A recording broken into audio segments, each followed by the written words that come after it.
live on Facebook. Good morning, everybody. My name is Chris Holmes. I am the Stembler Scholar in Residence at First Presbyterian Church of Atlanta.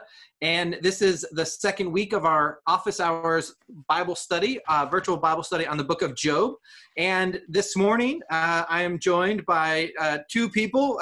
Brennan, you go ahead and go first. And then if you would introduce our esteemed guest host, that would be awesome. Thanks, Chris. My name is Brennan Breed, and I am the Associate Professor of Old Testament at Columbia Theological Seminary, and I'm a theologian in residence at Marietta, the First Presbyterian Church of Marietta. Right now, I am back at my house after spending a little bit of time on a socially distanced vacation, so that was great. But I am so pleased and honored to welcome my Dr. Mutter, the one who is in a way was the midwife for my dissertation. There is no way I would have gotten that thing anywhere near completion had it not been for not only the generative mind and the amazing work ethic of Carol Newsom, but also for her her amazing editorial skill. I tell this story often, but I turned in my first chapter of my dissertation. I turned in a 156-page chapter or something like that. And, it was awful. It was so bad. And thank goodness that Carol took an inordinate amount of time to help me work through and try to figure out, okay, so if you want to actually have this be something anyone would read, how might you go about rewriting this entire thing? But in any event, thank you so much for being here. Carol Newsom is Professor of Emeritus at Emory University and Candler School of Theology, the Charles Candler Professor of Biblical Studies.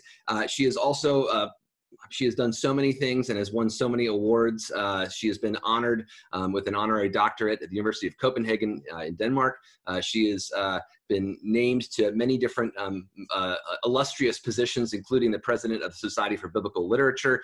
I could go on and on. She's a fellow for the American Academy of Arts and Sciences. I'll go ahead and stop myself there, but thank you for being here with us. My favorite biblical scholar of all time, Dr. Carol Newsom. Thank you.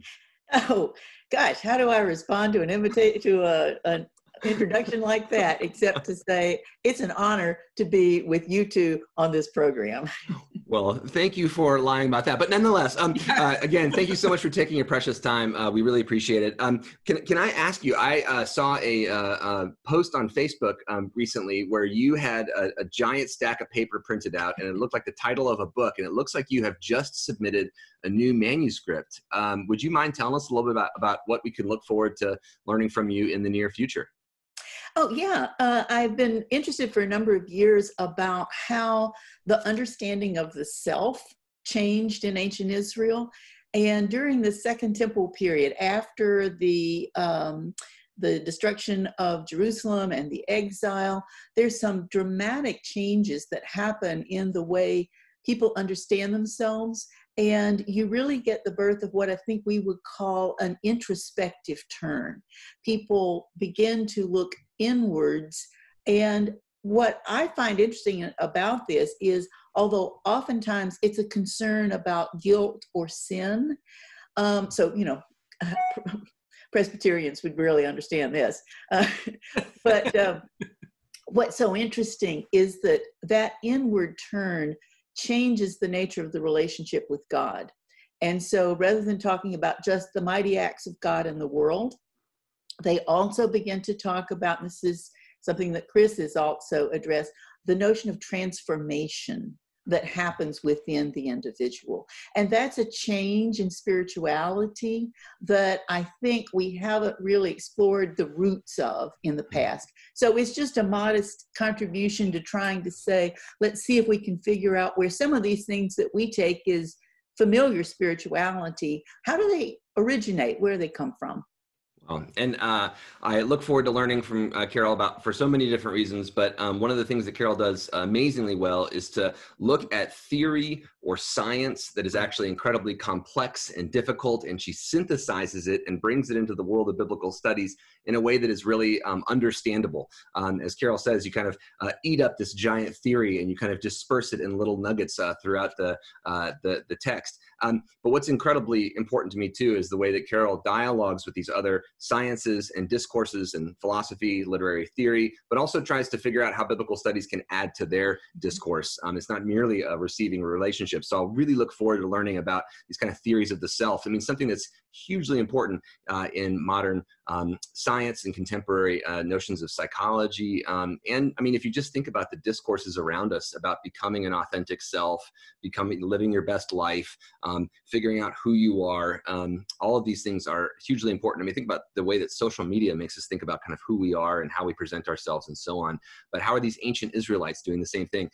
This also builds off of earlier work that Carol has done, award-winning work on Qumran, on the Dead Sea Scroll community, and the way that they organize their sense of self. So self as symbolic space is a really important work for me too. But today, we're going to be working a bit with a book that I would highly recommend for anyone to get, anyone who's at all interested in biblical studies, written in a way that impacted the field of biblical studies deeply, but also is thoroughly readable by anyone. And this is an amazing book, The Book of Job, A Contest of Moral Imaginations. We have offered one chapter of this as a PDF for reading for next week.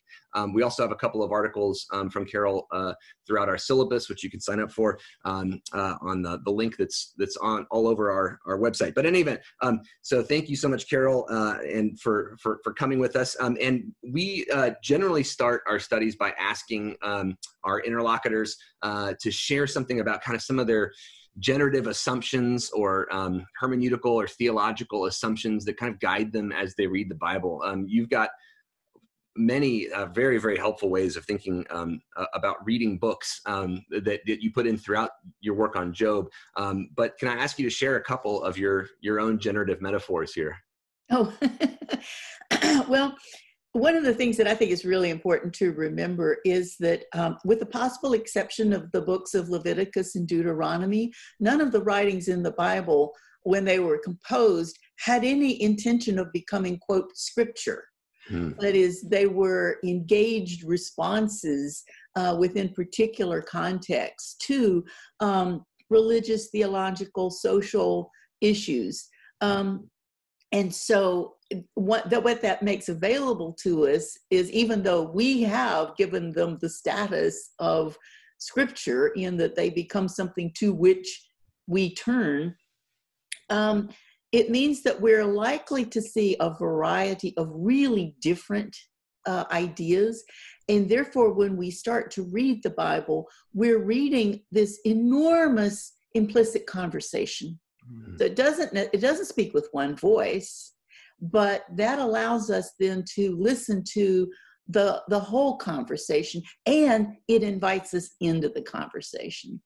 So that's sort of one of the ways in which I began. The other thing that I do have a sense of this as social conversation, and therefore I first try to listen with hospitality.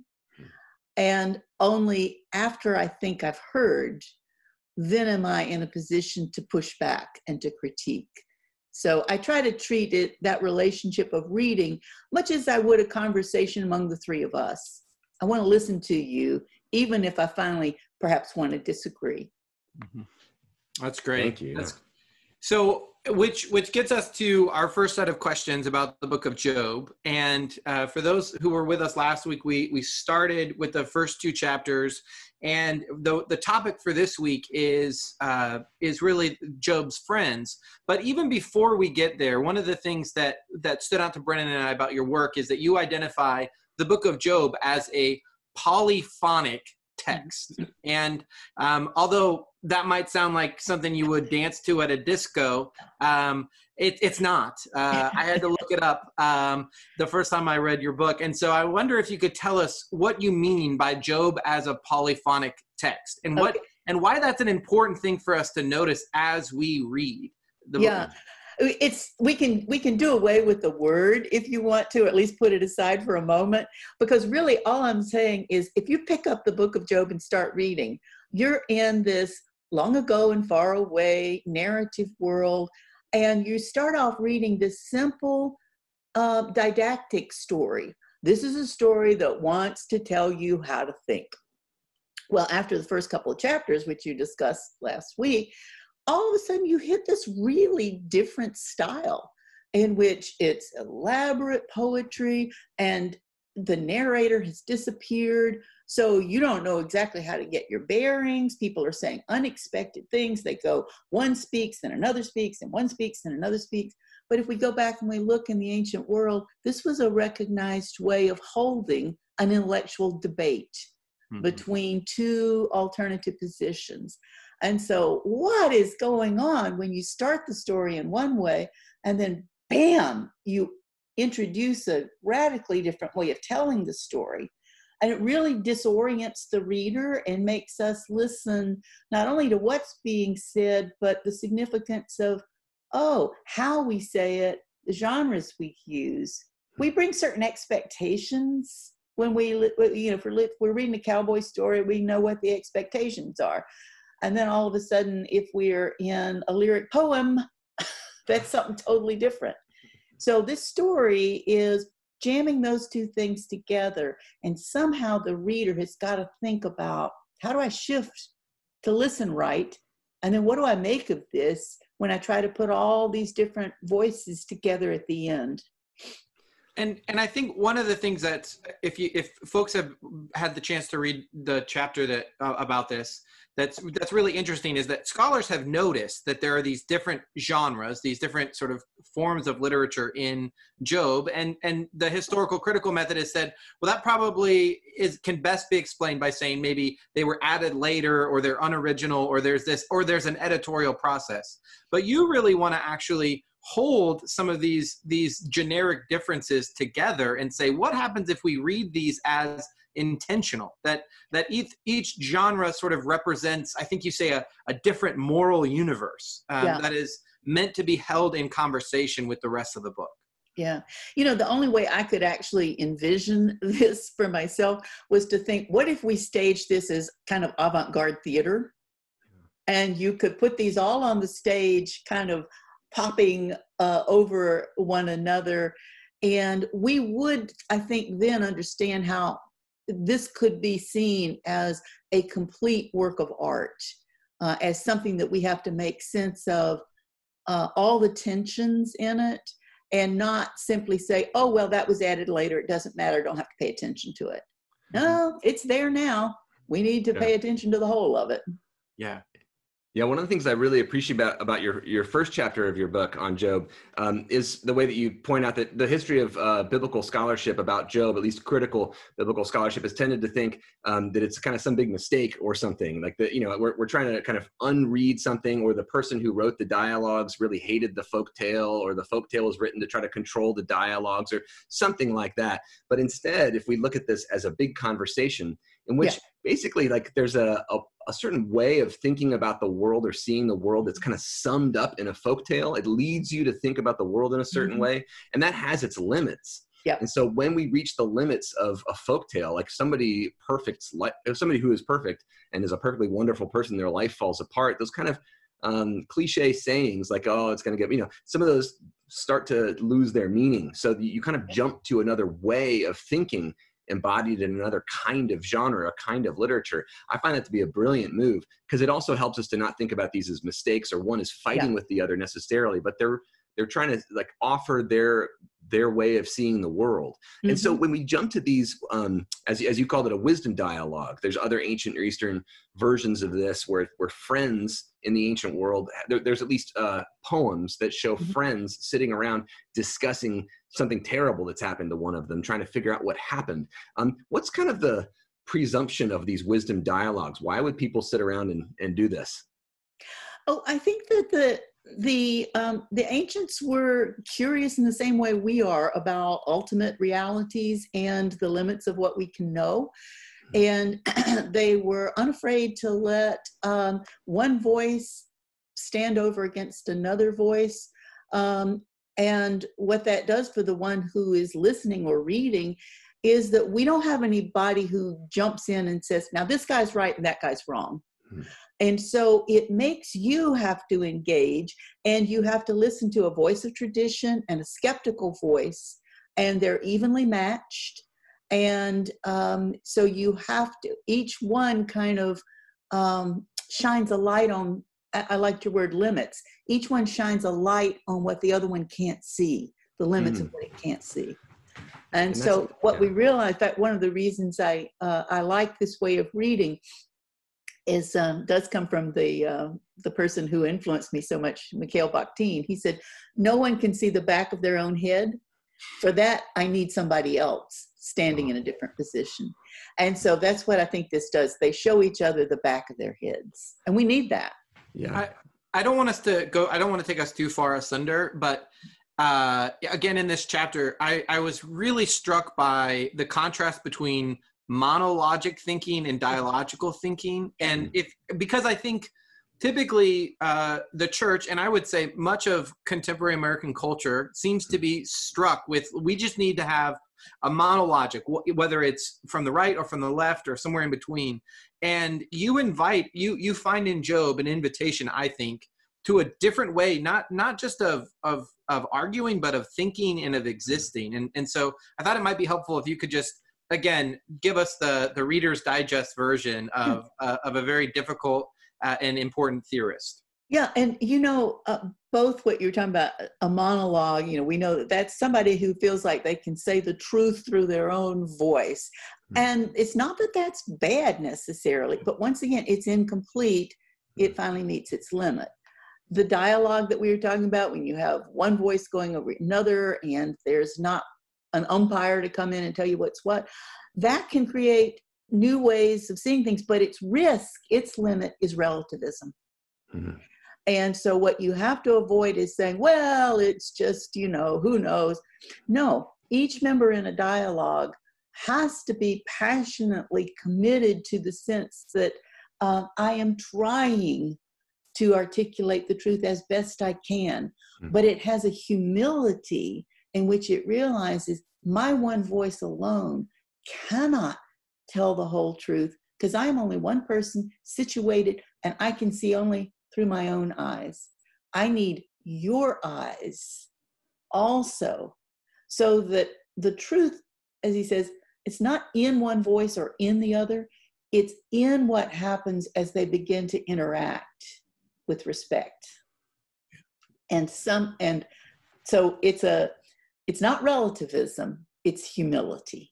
Yeah. We still have to keep listening to someone who's situated differently, which I think is a really important aspect of some of what we're attempting to do right now in our culture, is listen to people whose experience may be quite different. Yeah, and to resist in some ways the temptation we have to reduce things to a really simple narrative, or a really simple point of view. Simply because, on one side of our cultural equation really is trying to reduce things to a pretty simple narrative and equation. And the other side, instead of reverting to that, or, things make the good sound bites or good advertisements that really grab the cultural imagination are often simple. But that's what we're trying to resist. At least that's one of the things I've really appreciated about this last week, is that it seems like advocates for protest are really trying, or at least some of them are really trying to not gobble up the whole microphone, or people are trying to listen carefully to many different people in many different social locations and so on, realizing that no one has that full truth in and of themselves. I think Christians would be wise to think about that in terms of theology, Bible practice, our own ethics. But yeah. And in a sense, that's why I think the dialogue in the book of Job is so interesting, because most of us probably know we like Job better than we like the friends. And that's why I wanted to be on this particular episode, is because I feel it's really important to listen particularly carefully to the friends, because we probably don't like them that much.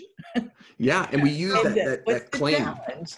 Yeah, that claim in Job 42, right, where God says the friends didn't speak rightly and Job did. We kind of use that to bulldoze the friends, or as an excuse to not really care about them. Or Elihu says the friends are bad, but then we don't listen to Elihu either, right?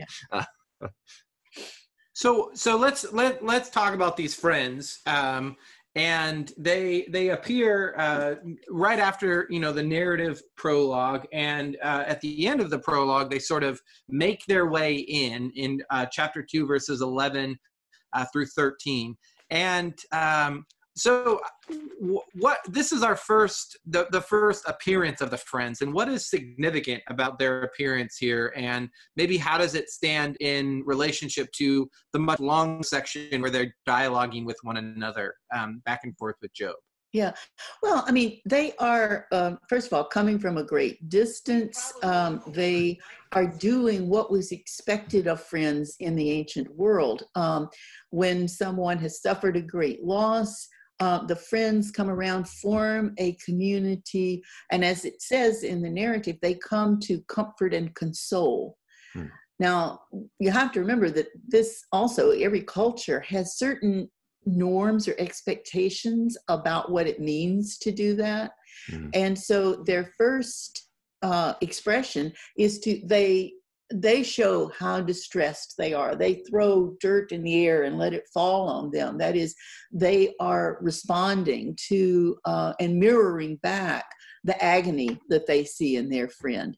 And so their first gesture is one of real solidarity. And then also the simply sitting in his presence for 7 days and 7 nights in silence, because it does appear to have been traditional that the sufferer is expected to be the one who speaks first, and others simply sit there in that patient solidarity. So that's their first act. Yeah, and so it seems both to be playing a cultural script, but we would say, I think it's not a injustice for us to say, and they're being pastorally sensitive by playing this route. They're really showing up for their friend. Yeah. And so that's where it then takes a turn, right? So at the end, when the friends are in silence, they're mourning along with Job, respecting him, it seems. Job is not necessarily acknowledging them. And then Job responds, not to the friends, but responds to the events that have happened. And he curses, right? So this reminds us of the dialogue, or the folktale at the beginning in chapters 1 and 2, where we hear this kind of play on curse and bless. But the whole dialogue between God and the Satan is whether or not Job's going to curse God to God's face, right? So here he curses, and that's that real word for curse, kalal. But it's the day of his birth that he curses. And you point out that Jeremiah does this as well. So that we have at least one other example of somebody cursing the day of their birth, maybe as a way of getting at God, right? The one who kind of causes the birth of the world and everything. And then Job jumps into his speech, which kind of breaks open the story in a way, right? Kind of deconstructs the logic of the first 2 chapters, which seem to assume kind of a God's in control.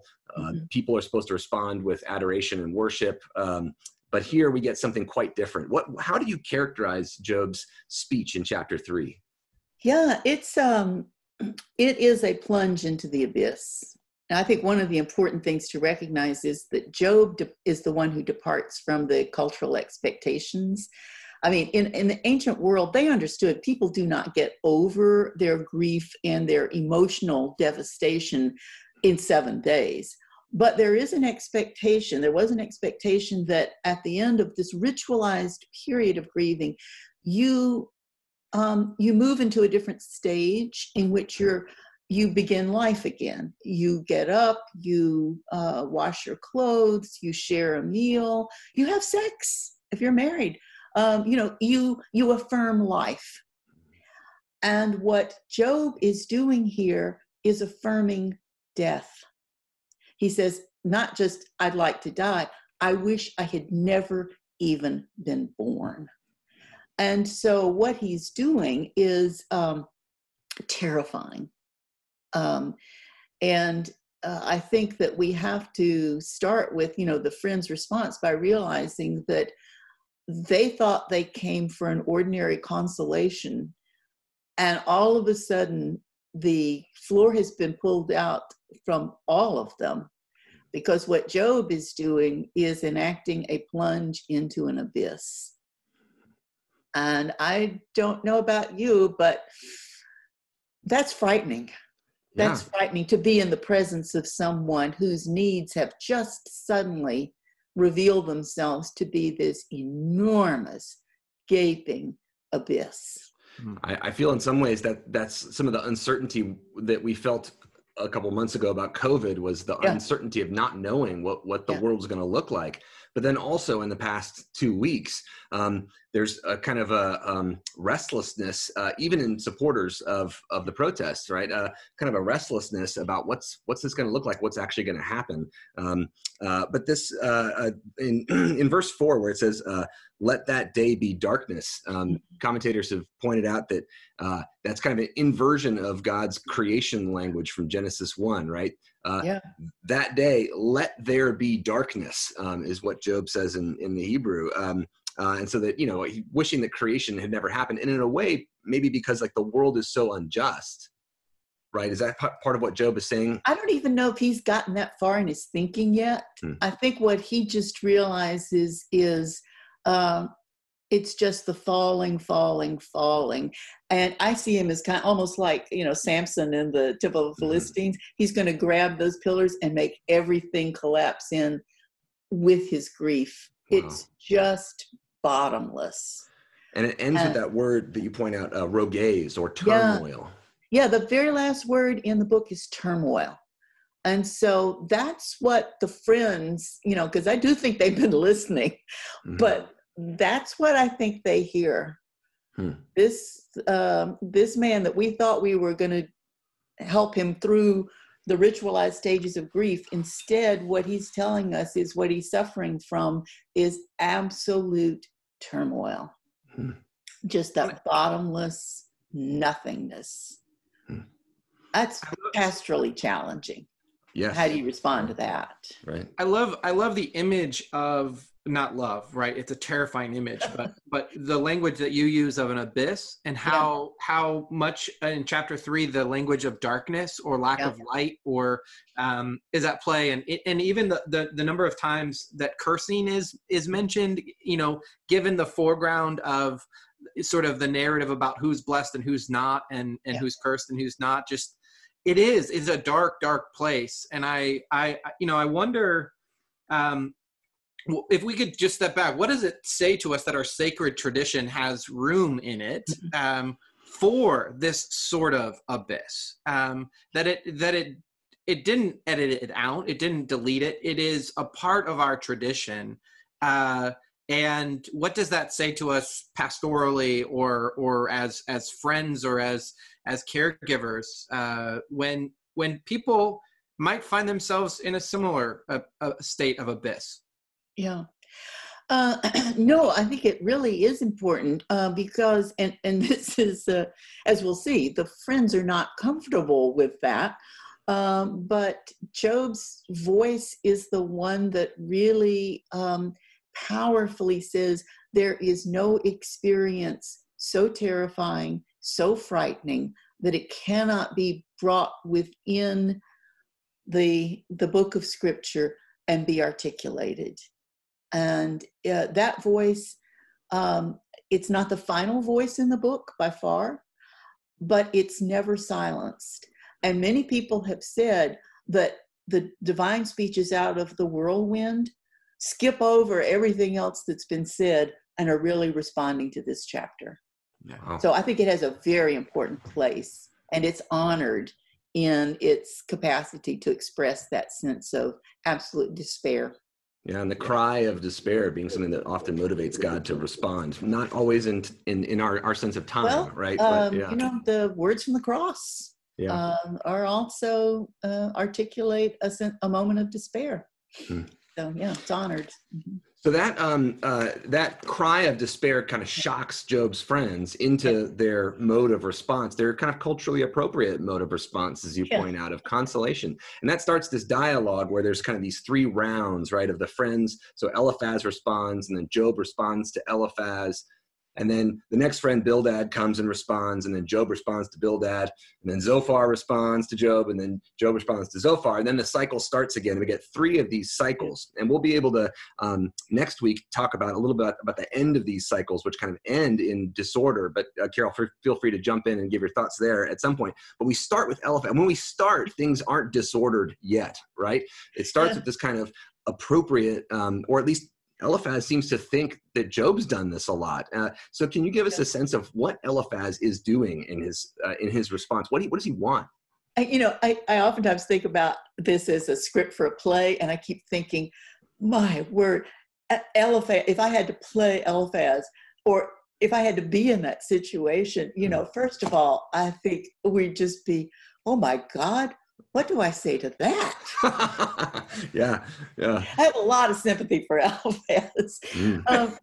And so, this is why it can be hard to read ancient literature, is because a lot of the particular things that they're saying may sound not like, although some of them would sound familiar, but not all of them. So I oftentimes try to say, okay, step back just a little bit. What's the sort of thing they're trying to do?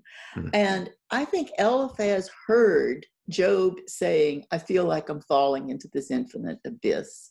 And so one of the things that I think Eliphaz very perceptively does is to realize this man needs some sense of structure, some sense of a bottom, something that's going to catch and hold while he's able to endure this, is something that would give him a structure within which to shape these feelings.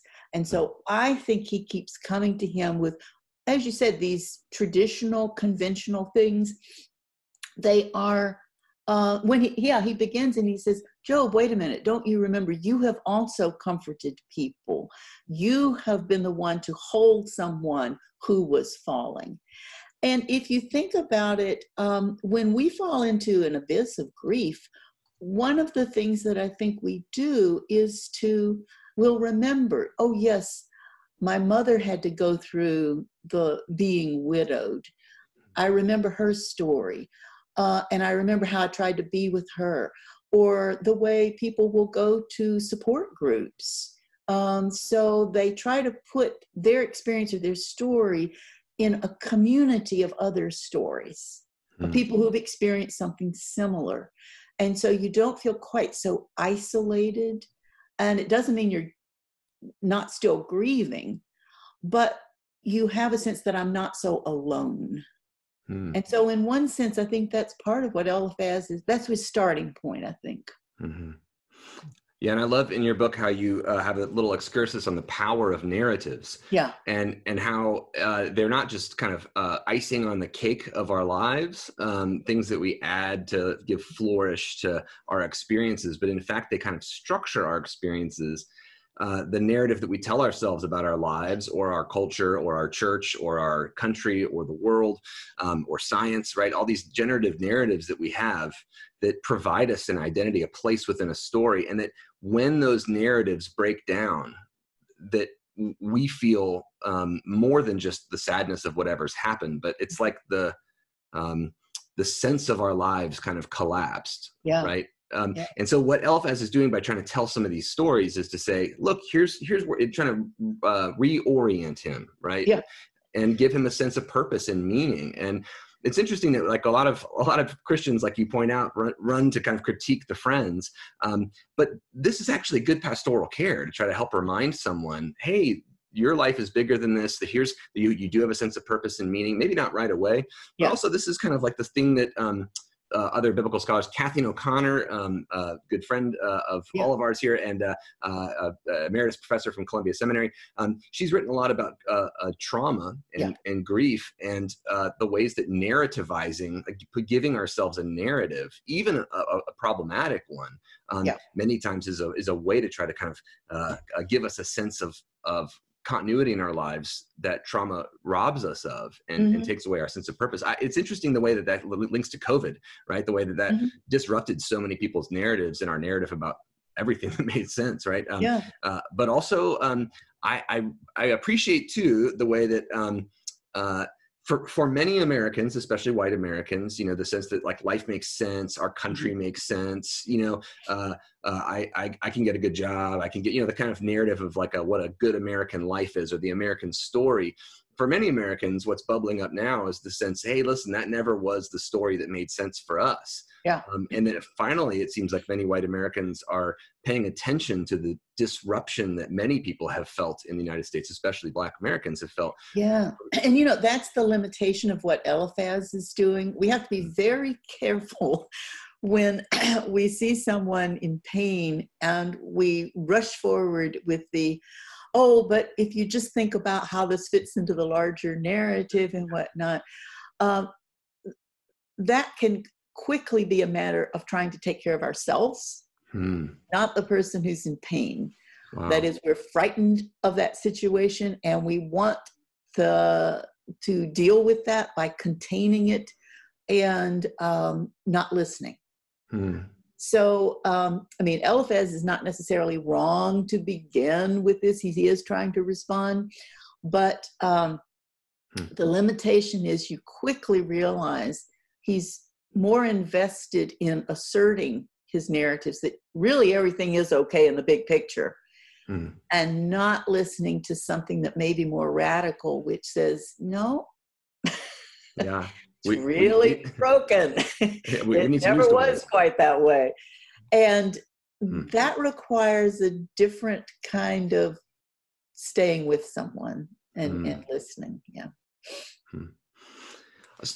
So what towards the end of Eliphaz in chapter 5, the speech, it seems as though he moves maybe more in the realm of asserting a narrative, even in maybe offering some advice to Job. And what does Eliphaz's speech in chapter 5 sort of represent? I mean, I've heard, sort of he's representing traditional, proverbial wisdom. There's this language of in verse 17, happy is the one whom God reproves. This idea that hardship is actually an indicator of God's care because it's sort of building you up or something like that. So what does Eliphaz sort of represent in this course of the dialogue? Okay.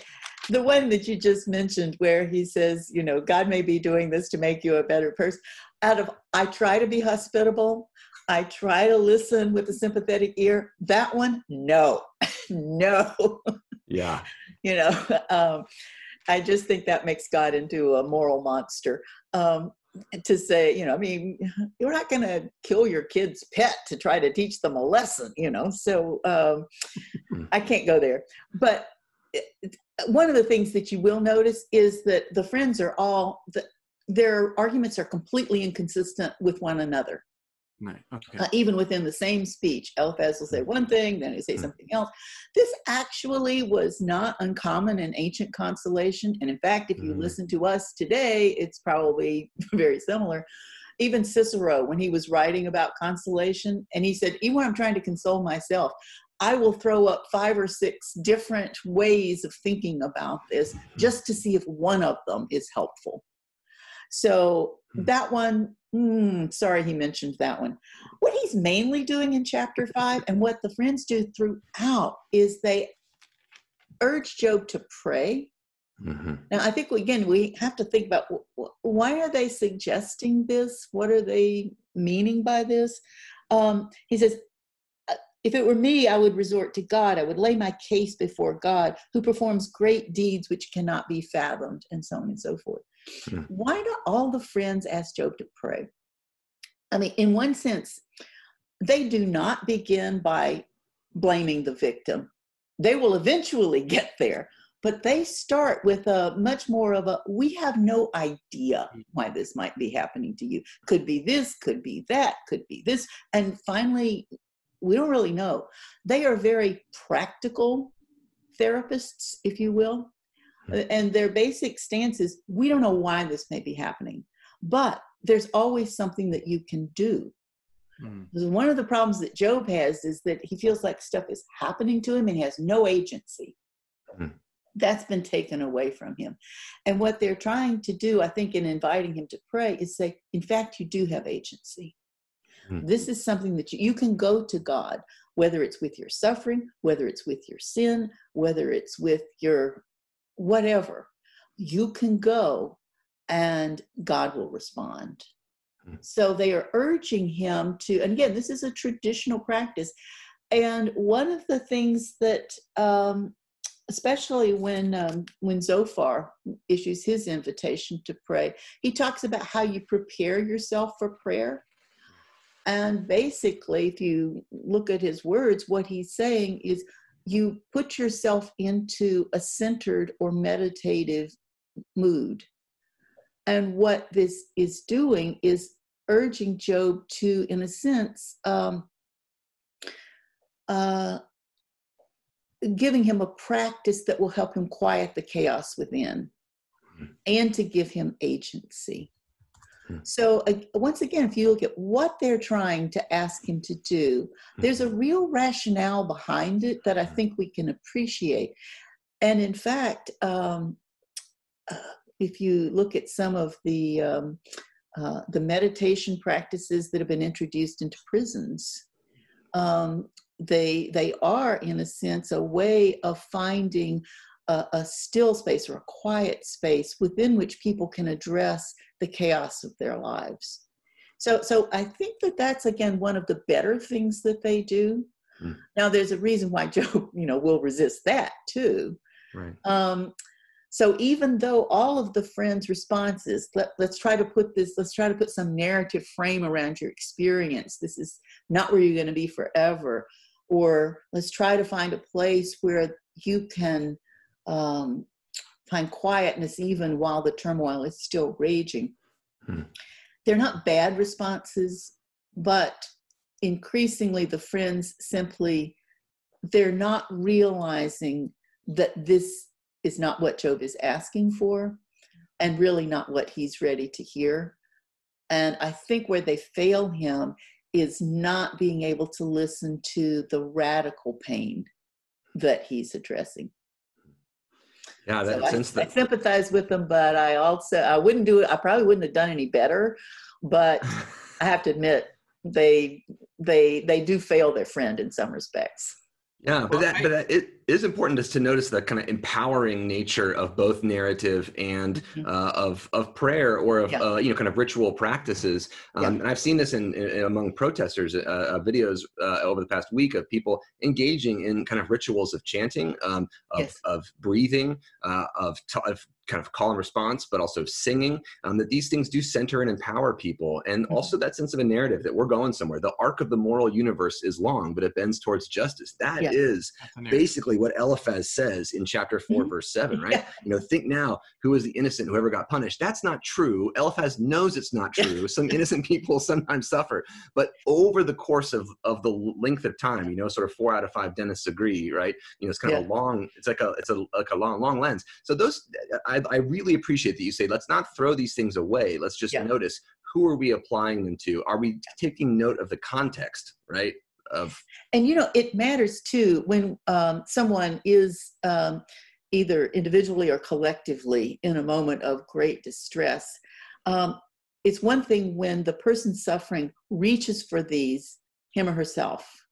It's another thing when a bystander urges them on that person. And so, I think there's the ideas and the perceptions may have great value, right? But how they're used and by whom, and that's part of the complexity of what's going on as we read these dialogues. And even though we respond, we think, well, I get that. Yeah, the friends got real mad that it didn't work, right? Yes. You're supposed to respond to my therapy.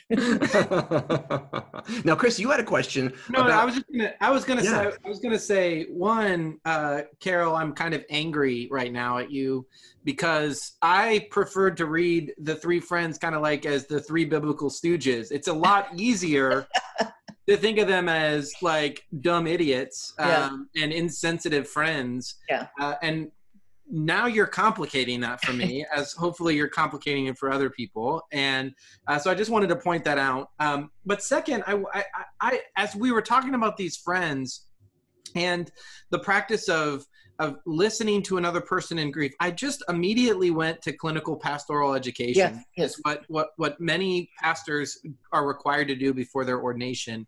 And it's the practice of going into a hospital setting of some sort and offering pastoral care in moments of crisis.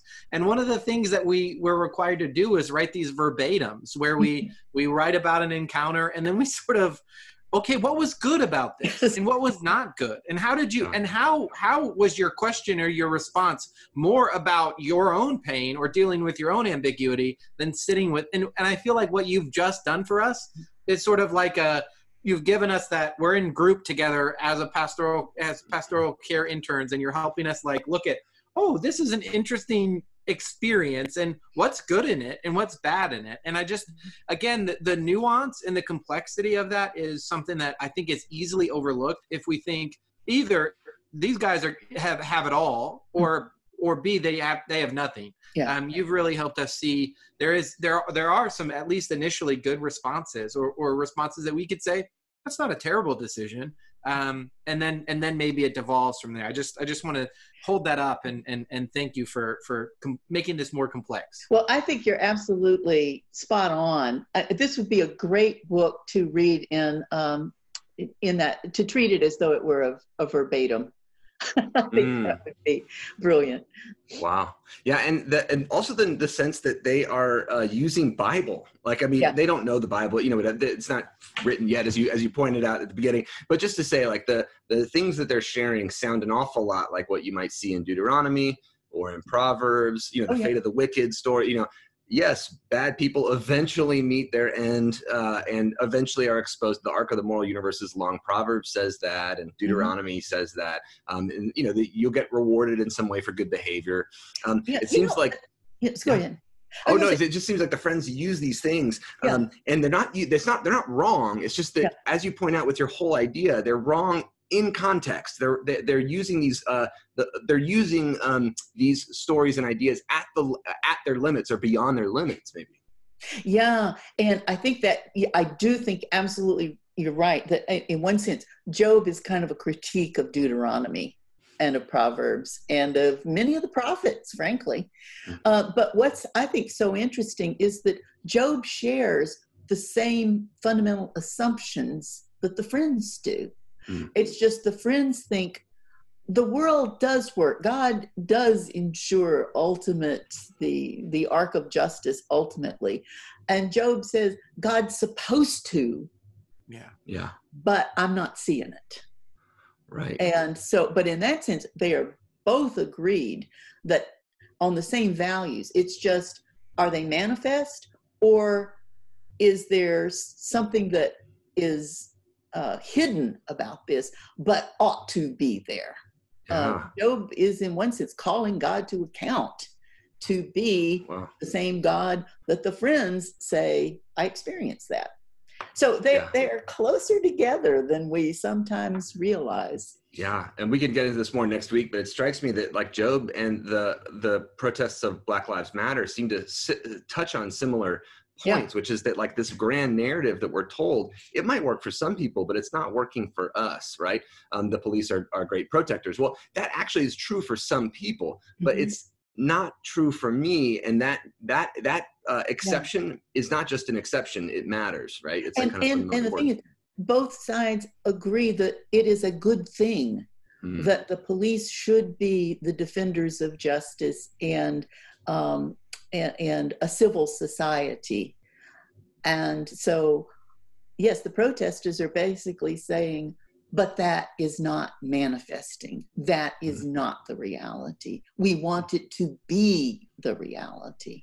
And Job also really wants God to be that God that he and the friends both, the job description is much the same. Wow. Yeah, I mean, in many ways, it reminds me of the Psalms of Lament, where the psalmist is praying, God, be who you promised to be. Yes. You act this way.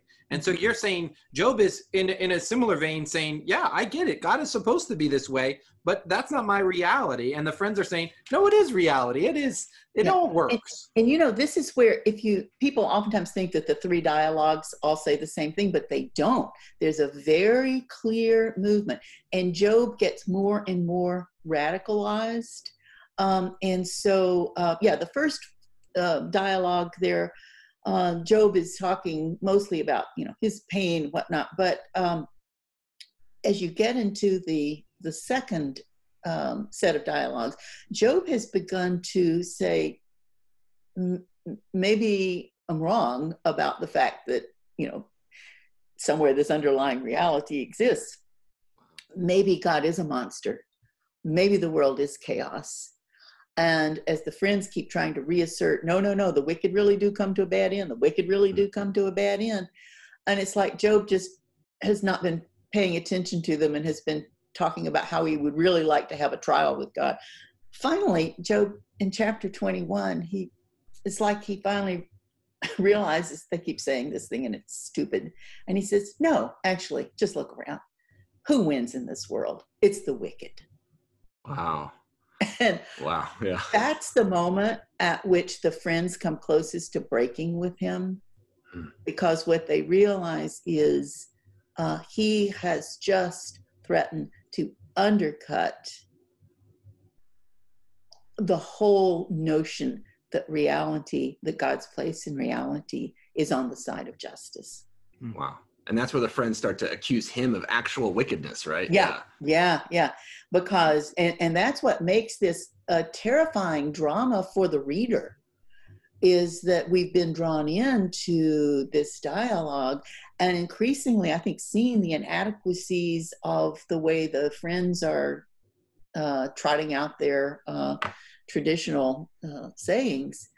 And then you realize, yeah, but if what Job is saying is right, have we just waked up into a world that is nothing but chaos and moral monstrosity? And if we can turn to chapter 8 for a minute, just with Bildad.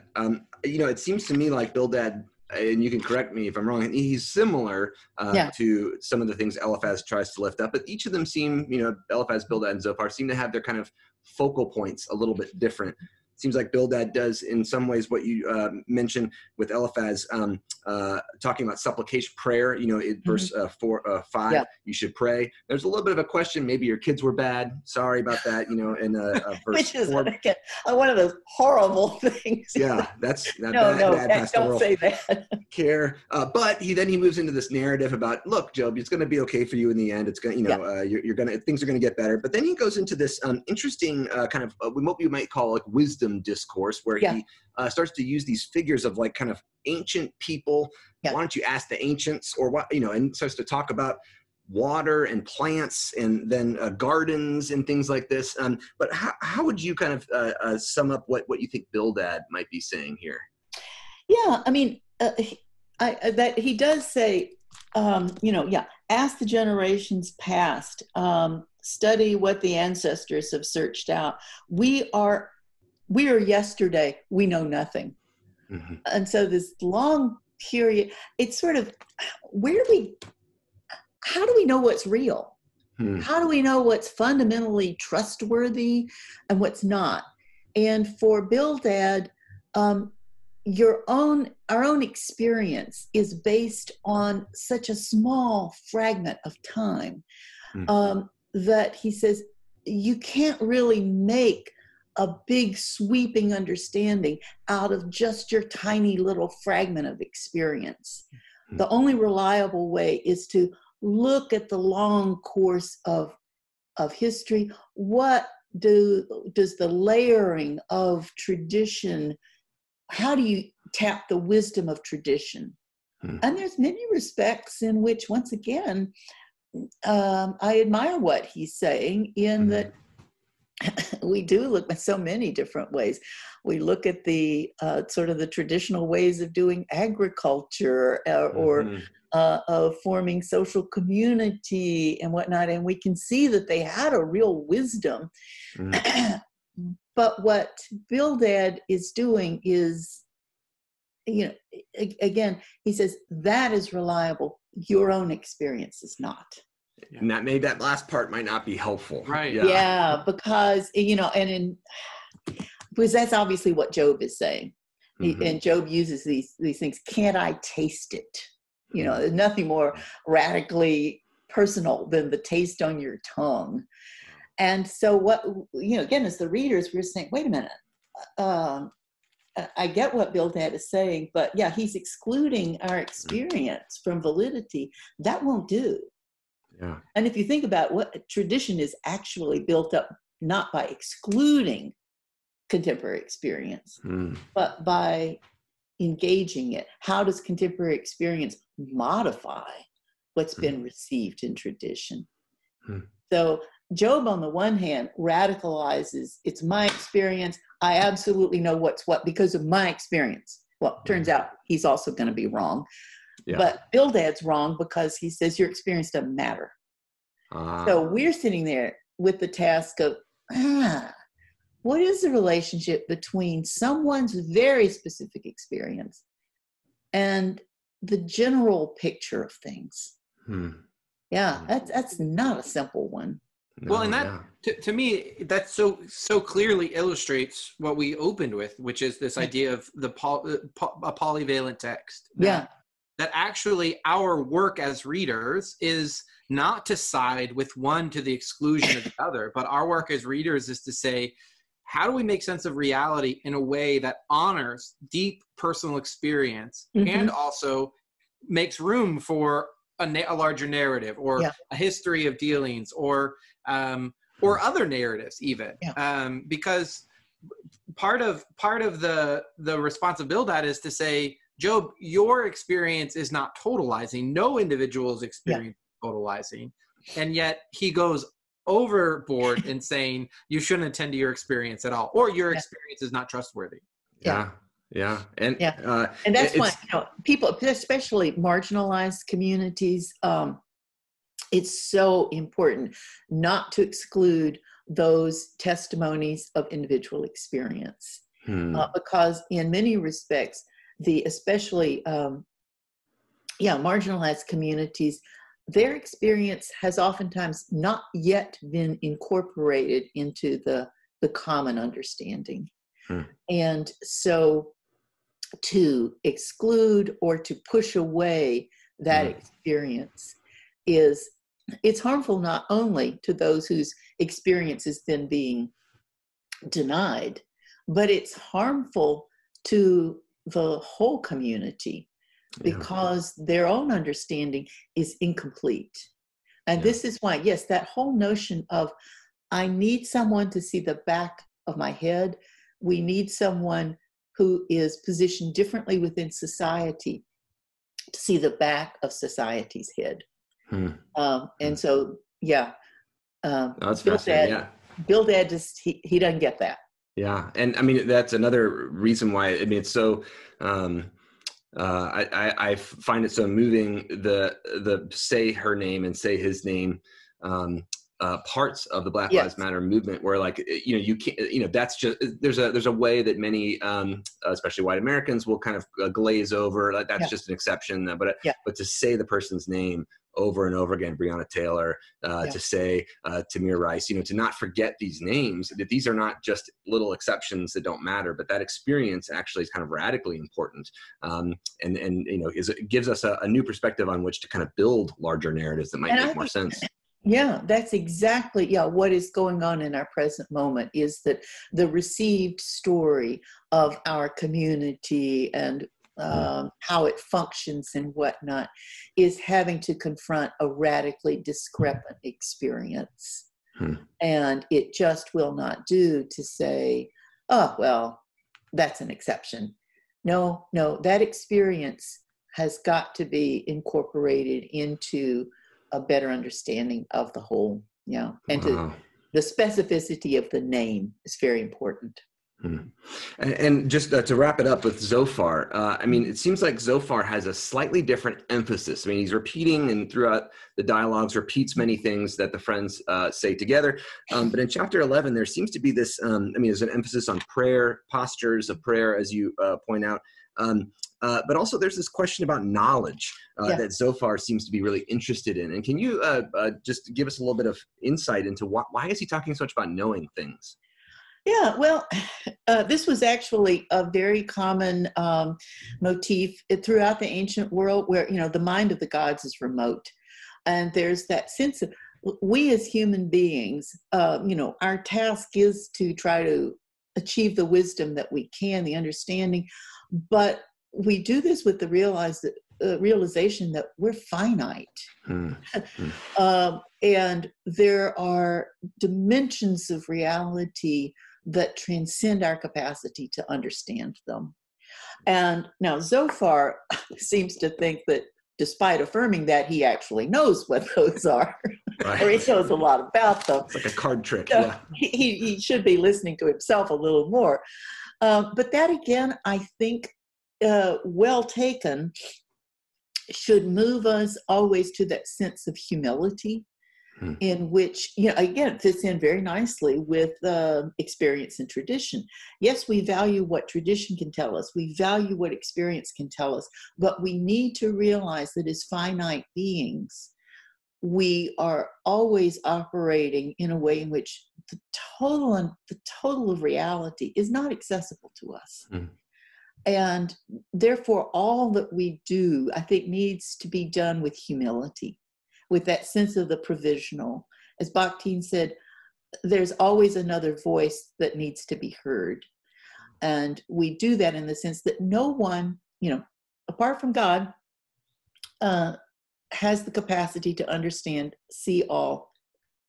And therefore, it is, it's hubris for us to speak as though we did. Wow. It's provisional. Of course, in this book, even God won't get the last word. Wow, that's a nice foreshadowing there of the last couple of weeks. Yeah, wow, well, that's powerful words. Do you have any final words, either of you, kind of thinking about this week and thinking about Job and Job's friends?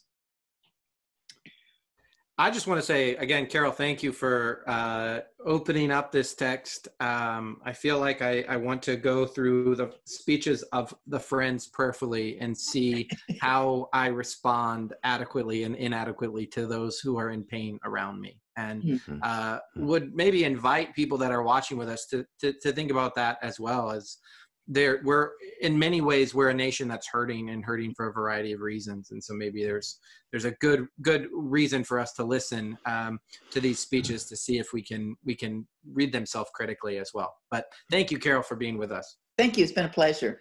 Yeah. And next week, we're going to be right back here, wherever here is for you, on Zoom. And we will be welcoming Dr. Brent Strawn, who is now Duke University, be talking about Job and Job's speeches. And we will also be reading the chapter from Carol Newsom's book about Job breaking into pieces with words and being broken into pieces with words. So sticks and stones might break our bones, but they can also, or they won't. Yes, they will actually break our bones, right? They can. In any event, thank you so much again, Carol, for joining us. It's always, I always learn so much by listening to you, and I look forward so much to your new book. What's the title of your new book, by the way? The Spirit Within Me. The Spirit Within Me. Brilliant. All right. And if anyone wants to get a preview of that, there's a couple of lectures that Carol gave kind of building up to the book. One of them, the title was it was an old television show. Do you remember that? It was like The Devil did it, or the devil made me do it. The devil made me do it. Yeah, we've got an amazing lecture on our CTS website from that. But in any event, thank you so much again, and we will see you all next week.